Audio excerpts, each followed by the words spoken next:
गुठी विधेयक फिर्ता लिन सरकारद्वारा राष्ट्रिय सभामा औपचारिक रूपमा पत्र दर्ता। सरकार सर्वसत्तावाद उन्मुख हुँदै गएको राप्रपाको टिप्पणी। आफ्नो मन्त्रालयका लागि विनियोजित बजेट कार्यान्वयनमा कुनै शङ्का नगर्न सांसदहरूलाई सम्बन्धित मन्त्रीहरूको आग्रह। बजेट सन्तुलित भएको अर्थमन्त्री खतिवडाको दाबी। स्थानीय तहका लागि लोकसेवाले आह्वान गरेको विज्ञापन विरुद्धको रिट माथिको सुनवाई लम्बियो। व्यापारी अजय राज सुमार्गीले कर तिर्न अस्वीकार गर्दै दायर रिटमा सर्वोच्चद्वारा अन्तरिम आदेश दिन मानेन। सैनिक अधिकारीद्वारा इथियोपियामा कुको प्रयास असफल। प्रतिकारका क्रममा सैन्य प्रमुखसहित 4 उच्च अधिकारीको मृत्यु। र विश्वकप क्रिकेटमा पाकिस्तानले दिएको 309 रनको लक्ष्य पक्षाएको साउथ अफ्रिकाको कमजोर ब्याटिङ। नमस्कार, कान्तिपुर डायरीका साथमा साथी लक्ष्मी र म बासु। समाचार अब विस्तारमा। सरकारले गुठी विधेयक फिर्ता गर्न राष्ट्रिय सभामा औपचारिक रूपमा पत्र दर्ता गरेको छ। गुठी विधेयकका विरोधमा उपत्यकामा आन्दोलन चर्किएपछि बिहिबार बसेको मन्त्री परिषद बैठकले गरेको निर्णय अनुसार सरकारले विधेयक फिर्ता लिन राष्ट्रिय सभा सचिवालयमा पत्र दर्ता गरेको हो। भूमि व्यवस्था, सहकारी तथा गरिबी निवारण मन्त्री पद्मा आर्यालले राष्ट्रिय सभामा पत्र दर्ता गरेको संसद सचिवालय स्रोतले जानकारी दिएको छ। संसद नियमावली अनुसार विधेयक फिर्ता लिन सरकारले संसदमा प्रस्ताव गर्नुपर्ने र त्यसलाई सम्बन्धित सदनको बहुमतबाट स्वीकृत हुनुपर्ने व्यवस्था छ। विधेयक औपचारिक रूपमा फिर्ता गर्नु 24 घण्टा अगाडि संसदमा प्रस्ताव दर्ता गर्नुपर्ने व्यवस्था छ। राष्ट्रिय सभाको बैठक मंगलबार बस्दैछ। बैठकमा मंगलबार सरकारको विधेयक फिर्ता लिने प्रस्ताव पेश हुनेछ।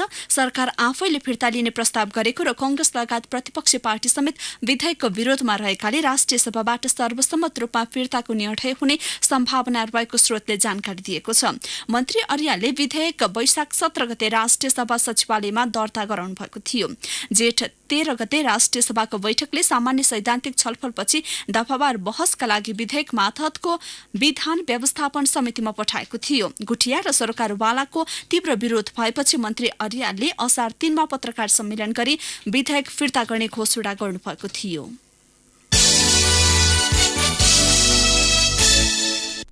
राष्ट्रिय प्रजातन्त्र पार्टी राप्रपाले सरकार सर्वसत्तावाद उन्मुख हुँदै गएको टिप्पणी गरेको छ। राप्रपाको केन्द्रीय समिति बैठकले संवैधानिक निकाय, राष्ट्रिय स्तरका आयोग, प्रशासन, शैक्षिक संस्था, कूटनीतिक नियोग र सुरक्षा संयन्त्रमा पार्टीप्रति आस्था राख्ने व्यक्ति मात्र नियुक्त गर्ने गरेको आरोप लगाएको छ। राप्रपाले शक्ति पृथकीकरणको मान्यतालाई आघात पुर्याउँदै न्यायपालिकालाई समेत पार्टीकरण गर्ने प्रयास सरकारबाट भइरहेको जनाएको छ। भ्रष्टाचारको माध्यमबाट अकुत सम्पत्ति जोड्ने काम जारी रहेको उल्लेख गर्दै उसले अनुसन्धान र कारबाही गर्ने निकायहरूलाई प्रधानमन्त्री कार्यालय मातहत केन्द्रीकृत गरेको आरोप लगाएको छ। बैठकपछि जारी विज्ञप्तिमा राप्रपाले भनेको छ, आम सञ्चार माध्यमलाई मिडिया काउन्सिल विधेयक मार्फत नियन्त्रण गर्ने दुष्प्रयास भएको छ। मानवाधिकार आयोगलाई पङ्गु बनाउन खोजिएको छ। प्रधान सेनापति समेतलाई बाइपास गरेर सेना परिचालन गर्ने अधिकार प्रधानमन्त्रीले लिन खोजेका छन्। राप्रपाले सरकारमाथि गुठी विधेयकको आवरणमा सनातन धर्म, संस्कृति, परम्परालाई नियन्त्रित र निषेध गर्न खोजेको आरोप लगाएको छ। राप्रपाले 2077 जेठमा पार्टीको महाधिवेशन गर्ने निर्णय गरेको प्रचार विभाग प्रमुख मोहन श्रेष्ठले जानकारी दिनुभयो। विधान अनुसार 2078 फागुनमा महाधिवेशन हुनुपर्ने भए पनि पार्टी संगठनलाई चुस्त दुरुस्त राख्न 1 वर्ष अघि नै महाधिवेशन गर्ने निर्णय भएको श्रेष्ठको भनाइ छ।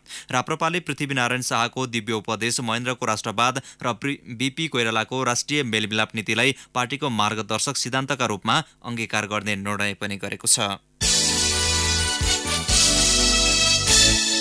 अर्थमन्त्री युवराज खतिवडाले आगामी आर्थिक वर्षका लागि ल्याइएको बजेट सन्तुलित भएको दावी गर्नुभएको छ। जनसङ्ख्या, भूगोल, विकासको क्षमता, राजस्व संकलन, विकास निर्माणको लागत लगायतलाई ध्यानमा राखेर बजेट निर्माण भएको भन्दै उहाँले सन्तुलित भएको दावी गर्नुभयो।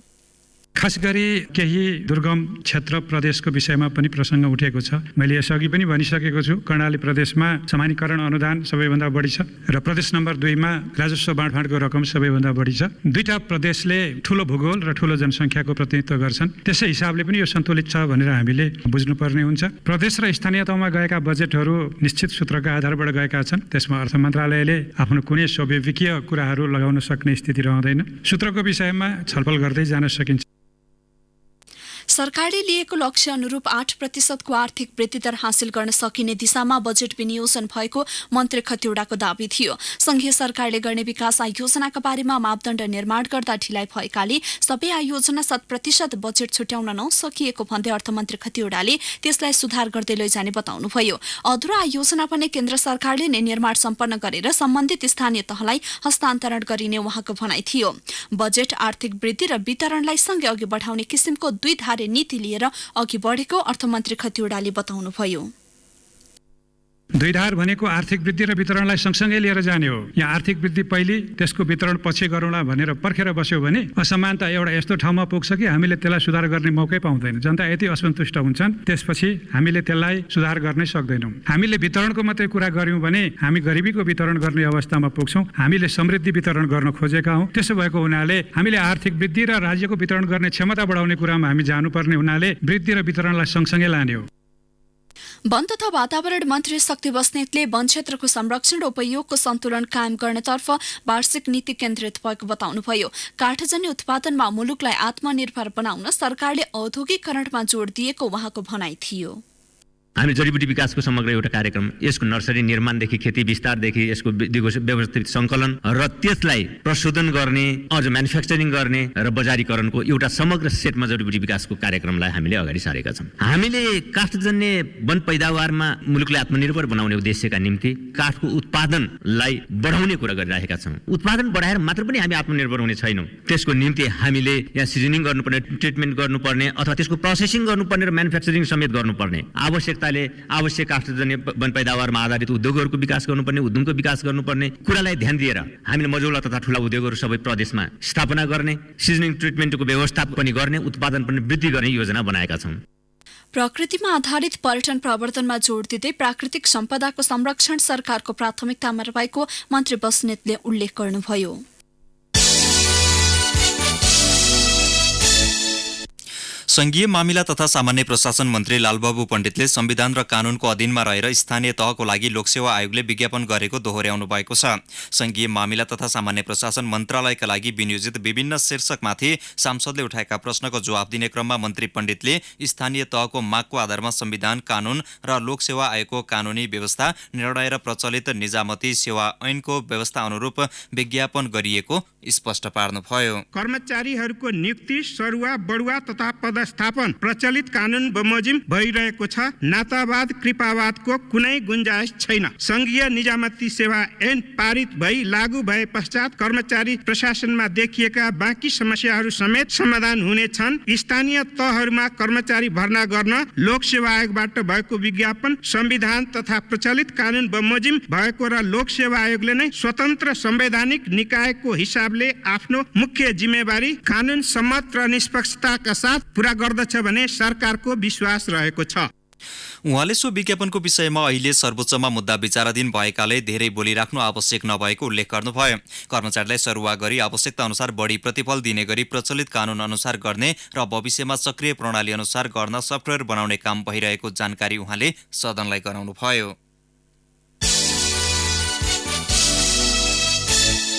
कृषि तथा पशुपन्छी विकास मन्त्री चक्रपाणी खनालले आगामी आर्थिक वर्षमा खसी, बोका, दूध र माछामा आत्मनिर्भर हुने गरी बजेट विनियोजन गरेको बताउनु भएको छ। विनियोजित विधेयक अन्तर्गत कृषि तथा पशुपन्छी विकास मन्त्रालयका लागि विनियोजित शीर्षकमाथि सांसदले उठाएका प्रश्नको जवाफ दिने क्रममा मन्त्री खनालले आयात प्रतिस्थापन गर्ने गरी बजेट तर्जुमा गरिएको बताउनु भएको हो। कृषिमा यान्त्रिकीकरणसँगै उत्पादन बढेको भए पनि सन्तुष्ट हुने अवस्था पनि नरहेको मन्त्री खनालले सदनलाई जानकारी गराउनुभयो। यस्तै कृषिका लागि आवश्यक पर्ने प्राङ्गारिक मलको उत्पादनका लागि प्रदेश 1-3 गण्डकी र कर्णालीमा काम सुरु गर्ने र त्यसका लागि 52 करोड विनियोजन गरिएको उहाँले बताउनुभयो।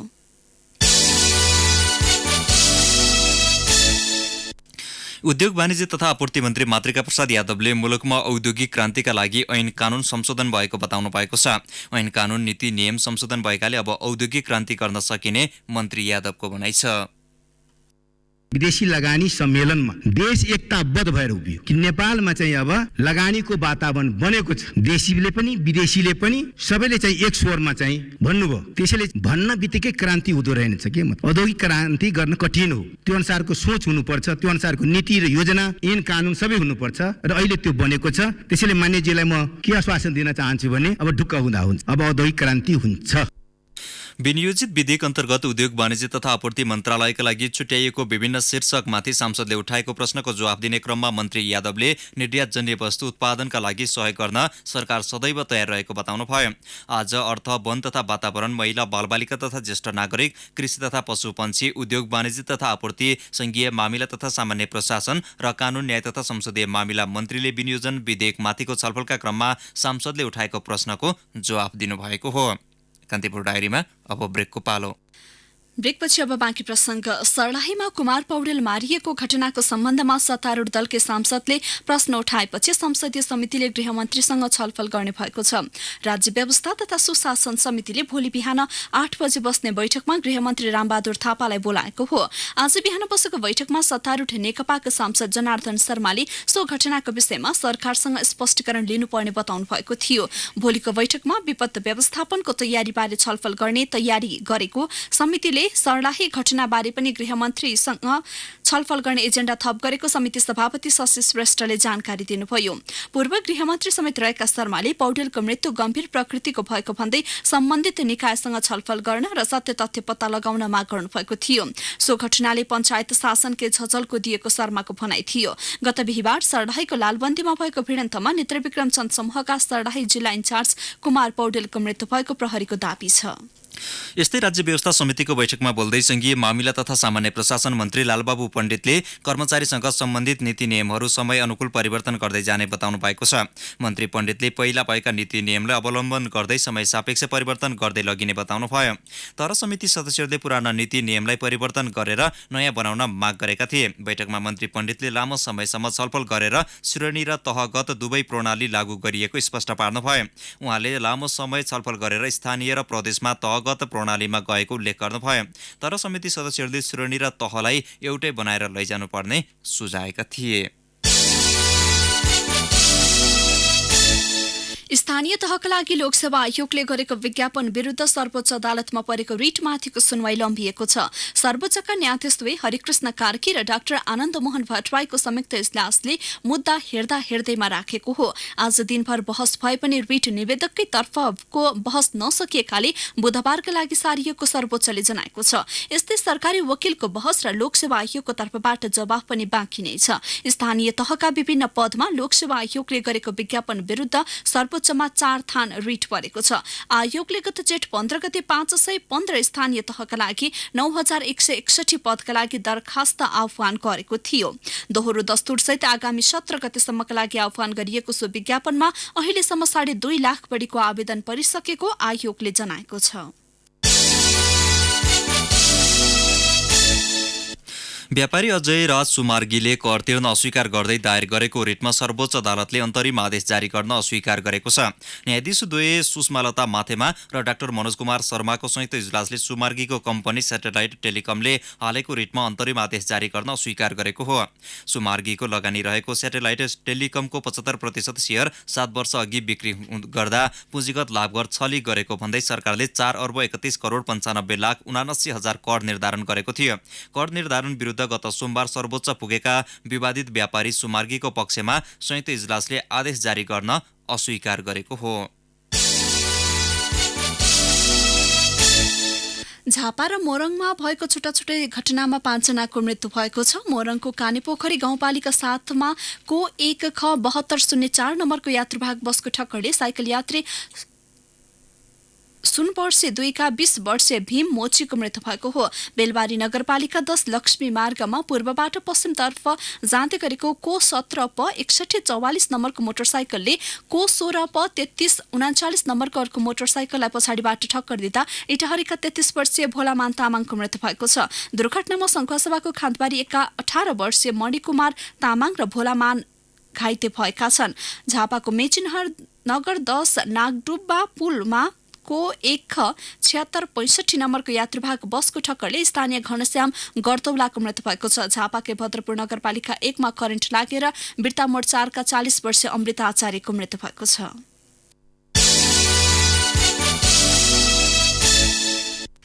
वैदेशिक रोजगारीमा जाँदा ठगिएका कामदारलाई वैदेशिक रोजगार विभागले मेनपावर व्यवसायीबाट 9 करोड 16 लाख रुपियाँ क्षतिपूर्ति बढाएको छ।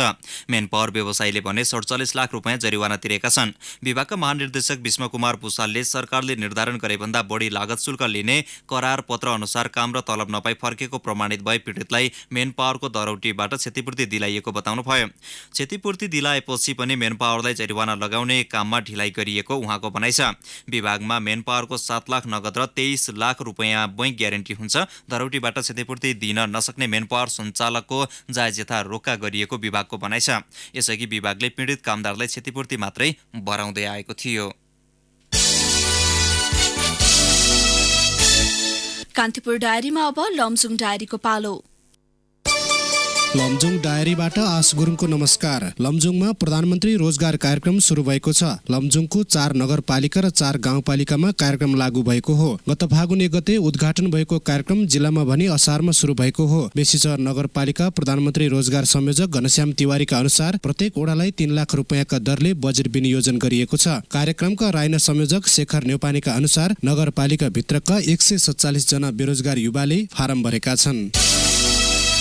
लमजुङका अलैँची किसानले अलैँची उत्पादन बढेको बताएका छन्। यसपटक ढिला गरी अलैँची बिक्री गरेका उनीहरूले 750 क्विन्टल अलैँची बिक्री भएको बताएका छन्। गत वर्ष 721 क्विन्टल अलैँची उत्पादन भएको थियो। यस वर्ष किसानले 5 करोड 25 लाख रुपियाँ बढी आमदानी गरेको अलैँची व्यवसायी महासंघ लमजुङ शाखाले जनाएको छ। सबैभन्दा बढी दोर्दी गाउँपालिका 8 बन्सारका किसान मनबहादुर तामाङले 8 क्विन्टल अलैँची उत्पादन गर्नुभएको छ। जिल्लामा 1225 हेक्टरमा अलैँची खेती गरिएको छ। दोर्दी गाउँपालिका 2 सल्लाह बोर्डका स्थानीयले घर घरै खानेपानीको सुविधा पाएका छन्। सालमी गैरी खानेपानी योजना अन्तर्गत सल्लाह बोर्डका प्रत्येक घरमा धारा जडान गरिएको छ। 2054 सालमा निर्माण गरिएको खानेपानी योजना पुरानो भएपछि स्थानीयले नयाँ योजना निर्माण गरेका हुन्। पहिले गाउँभरि 7 वटा खानेपानीको धारा रहेकोमा अहिले गाउँका 56 वटै घरमा खानेपानीको धारा निर्माण गरिएको स्थानीय शुक्र प्राविका प्रधानाध्यापक मनबहादुर गुरुङले बताउनुभयो। गाउँका 56 घरले घरै पिच्छे 2000 रुपियाँका दरले चन्दा सङ्कलन गरी 1,10,000 रुपियाँ खानेपानी योजनाका लागि सहयोग गरेका छन्। लमजुङको सुन्दरबजार नगरपालिका 8 बलिथुममा पहिलो पटक बस पुगेपछि स्थानीय हर्षित छन्। डुम्रे बेसीसहर सडक खण्डको भोटेवडा र उदिपुर बीचको रामादीदेखि कटहर बोटे हुँदै बलिथुम बरबोटसम्मको सडक स्तर उन्नति सँगै सवारी गुड्न थालेको हो। करिब 4 किलोमिटर उकालो ग्रामीण भेगसम्म सडकको स्तर उन्नति सँगै बस सञ्चालनमा आएको सडक उपभोक्ता समितिका अध्यक्ष कृष्ण बहादुर अधिकारीले बताउनुभयो। हवस् त लमजुङ डायरी आजलाई यति नै। आस गुरुङ बिदा हुन्छु। नमस्कार। लमजुङ डायरीपछि कान्तिपुर डायरीमा पुनः ब्रेकको पालो। अब आर्थिक प्रसङ्ग। सडक डिभिजन कार्यालय विराटनगरले टेन्डर गरेको सिसबने जहदा चक्रपथ सडक निर्माणको काम सक्ने बेलामा पनि सुरु हुन सकेको छैन। असार 15 भित्र निर्माण सक्ने गरी गत वर्षको चैतमा सप्तरीको राजविराज स्थित रामा बिल्डर्स प्रणालीले सडकको ठेक्का लिएको थियो। हालसम्म पनि काम सुरु नै नहुँदा स्थानीय आक्रोशित भएका छन्। 760 मिटर लामो सडक निर्माणका लागि कम्पनीले केही ग्राभेल र ढुङ्गा सडकमा थुपारेको छ। निर्माण कम्पनीका म्यानेजर रणधीर कुमार ठाकुरले सडकबाट ग्राभेल र ढुङ्गा उठाएर अर्को काममा लैजान खोज्दा आज स्थानीयवासीले घेराउ गरेका छन्। स्थानीयले ट्र्याक्टर, जेसीबी र ठाकुरलाई नियन्त्रणमा लिएका थिए। निर्माण कम्पनीलाई जहदा 4 को ओडा कार्यालयदेखि 760 मिटर सडक निर्माण गर्नुपर्ने सडक डिभिजन कार्यालयको पत्रमा उल्लेख छ। साताको पहिलो दिन शेयर कारोबार मापक नेप्से परिसूचकमा दोहोरो अङ्कले गिरावट आएको छ। नेप्से परिसूचक 10.01 अङ्कले घटेर 1254.35 अङ्कमा पुगेको हो। कारोबार भएका विकास बैंक, वित्त, म्युचुअल फण्ड बाहेक बाँकी 8 समूहको उपसूचकमा गिरावट आउँदा धितोपत्र बजार प्रभावित भयो। आज 48 करोड 18,59,000 रुपियाँ बराबरका 15,75,340 किता शेयर किनबेच भएको नेपाल स्टक एक्सचेन्जले जनाएको छ। लक्ष्मी बैंकको सबैभन्दा धेरै 4 करोड रुपियाँ बराबर को शेयर कारोबार भयो।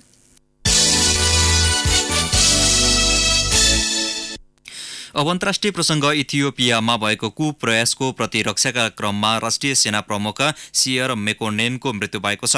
इथियोपियाको अम्हारा प्रदेशको सत्ता हत्याउन गरिएको कुप्रयासको प्रतिरक्षाको क्रममा मेकनन र सोही राज्यका गभर्नर एम्बासियो मेकोनेनको गोली लागि गोलीहानी हत्या भएको बीबीसीले उल्लेख गरेको छ। सैन्य पोसाकमा आएका व्यक्तिले आक्रमण गरेको प्रधानमन्त्री अहमद अबीले बताउनु भएको छ। असफल कुको प्रयासबारे टेलिभिजन मार्फत जानकारी दिँदै प्रधानमन्त्री अबीले कुप्रयासबारे प्रदेश स्तरीय समितिले छानबिन गर्ने बताउनु भयो। गत वर्ष भएको आम निर्वाचनपछि देशमा राजनीतिक स्थायित्व ल्याउन प्रधानमन्त्री अबी प्रयासरत छन्। अबीले राजनीतिक बन्दी रिहा गर्ने, राजनीतिक पार्टी माथिको प्रतिबन्ध हटाउने तथा मानवाधिकार हननमा संलग्न अधिकारीलाई कारबाही लगायतका सुधार गरिरहेका छन्। अमहारा राज्यका सेना प्रमुख असामिन सिजेकुमा संलग्न रहेको प्रधानमन्त्री अबीले आरोप लगाउनु भएको छ। इथियोपियाको राजधानी आदिस अबाबामा हिंसाको सम्भावना रहेकाले विदेशी कूटनीतिक नियोगका कर्मचारीलाई आफ्नो कार्यालयबाट बाहिर ननिस्कन आग्रह गरिएको छ। संयुक्त राष्ट्रसङ्घका महासचिव एन्टोनियो गुटेरेसको खाडी मुलुकमा जारी तनाव कम गर्न तर्फ केन्द्रित हुन सम्बन्धित सबै पक्षलाई आग्रह गर्नुभएको छ। खाडी मुलुकमा पुनै युद्ध विश्वले धान्न नसक्ने बताउँदै महासचिव गुटेरेसले चिन्ता व्यक्त गर्नुभएको छ।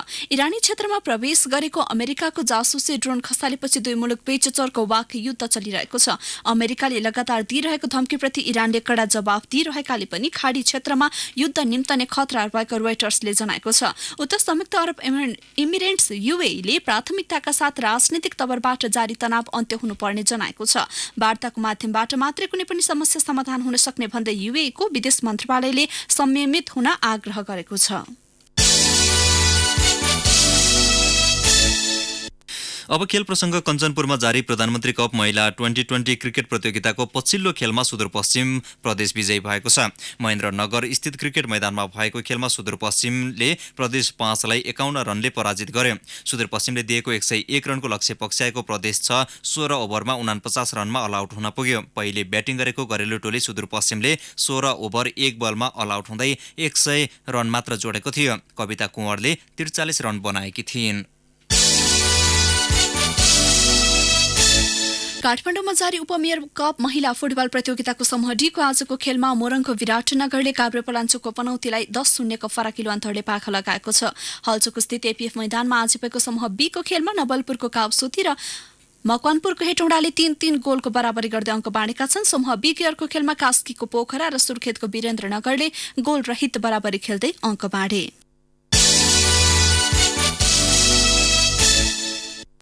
अब विश्वकप क्रिकेट विशेषको पालो। ICC cricket world cup 2019 special. विश्वकप क्रिकेटमा पाकिस्तानले दिएको 209 रनको लक्ष्य पक्षाएको साउथ अफ्रिकाले ताजा अवस्थामा 27 ओभरमा 3 विकेट गुमाएर 118 रन बनाएर खेलिरहेको छ। ओपनिङ ब्याट्सम्यानको रूपमा आएका हसिम अमला 2 रनमा मोहम्मद आमिरको बलमा एलबीडब्ल्यू धरापमा परे। लर्ड्समा टस जितेर ब्याटिङ गरेको पाकिस्तानले निर्धारित 50 ओभरमा 7 विकेटको क्षतिमा 208 रनको योगफल तयार पारेको थियो। ओपनिङ ब्याट्सम्यानको रूपमा मैदान आएका फकर जमाम र इमाम उल हकले पहिलो विकेटका लागि 81 रनको साझेदारी गर्दै टोलीलाई लय दिलाएका थिए। दुवै 44 रनमा आउट भए। ह्यारिस सोहेलले 89 रनको उत्कृष्ट पारी खेले। सोहेल र बाबर अजामले 81 रनको साझेदारी गरे। अजामले 69 रन जोडे। इमाद ओसिम र ह्यारिस सोहेलसँग मिलेर 71 रनको साझेदारी गरे। ओसिमले 23 रन जोडे। मोहम्मद हाफिजले 20 रन बनाए। साउथ अफ्रिकाका लुङ्गी निधिले 3 तथा इमरान ताहिरले 2 विकेट लिए। जारी विश्वकपमा खराब प्रदर्शन गरेको अफगानिस्तानले हालसम्म जितको खाता समेत खोल्न सकेको छैन। सबै खेलमा हार भोगेको अफगानिस्तान खराब फर्मबाट गुज्रिँदा विश्वकपबाट बाहिरिने पहिलो टोली समेत बनेको छ। हालसम्म खेलेका 6वटै खेलमा हार भोगेको अफगानिस्तान अङ्क तालिकाको पुछारमा छ। बाँकी 3 खेलमा जित हात पारे पनि अफगानिस्तानको अघिल्लो चरण प्रवेशको सम्भावना छैन।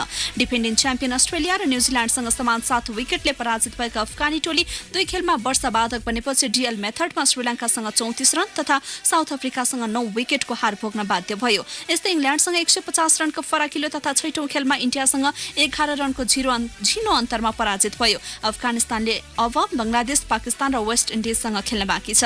अहिलेसम्मका 6 खेलमा हस्तमुल्लाह साहिदीले 186 रन जोडेका छन् भने मोहम्मद नाबीले 6 विकेट लिएका छन्, जुन सर्वाधिक हो। आशा गरिएका खेलाडी समेत चल्न नसक्दा अफगानिस्तान लगातार हारको शिकार बनेको हो। ICC cricket world cup 2019 special. हवस् तिनै प्रसङ्गसँगै कान्तिपुर डायरीका आजका सम्पूर्ण बुलेटिन यही सकिन्छ। भोलि बिहान 6:30 बजे नियमित बुलेटिनका साथमा उपस्थित हुने नै छौँ। अहिलेलाई साथी लक्ष्मी र म बासु बिदा हुन्छौँ। नमस्कार, शुभरात्रि। सूचना र मनोरञ्जनको संवाहक रेडियो राष्ट्रको रेडियो कान्तिपुर।